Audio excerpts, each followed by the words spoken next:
Maternal, child, newborn health issues have already been a priority for a number of countries.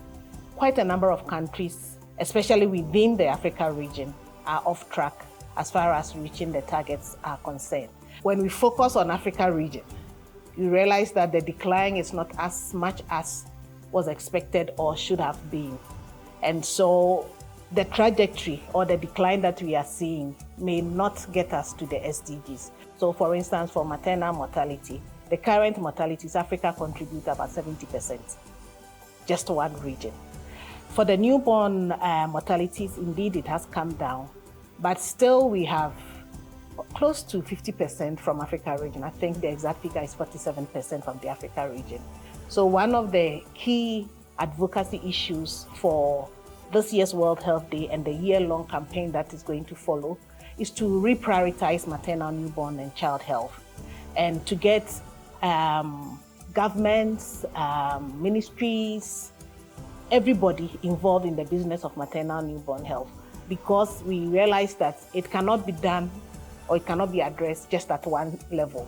So there's a need to address it at all levels, from the government, at facility level, all the way to communities, because communities, families also have a strong role to play.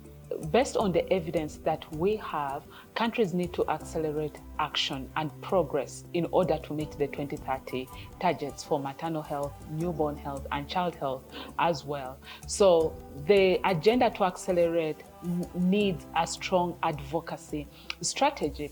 So as the Africa region, we need to think through what the investment is going to be to match the ambition that we have, what the political will is going to be in order for us to meet the 2030 targets. But we also need to think about what partnerships we need to advance this agenda. Working out an advocacy plan jointly with the different contributions of the different partners is essential in terms of bringing these plans to fruition, but also ensuring that we are also working as one body and not working in silos. Advocacy is really key.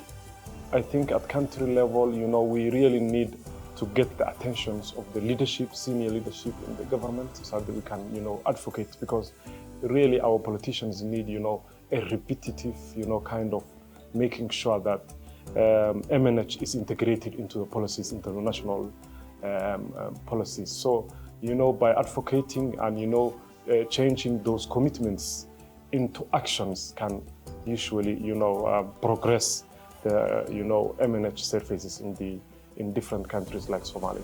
I'll mention three things that are important. One, investment is very important. So investment in a way that that responds to the acceleration agenda that we have at the country level is critical. But secondly, is strengthening the political will so that it translates into actual investment, actual implementation of policies.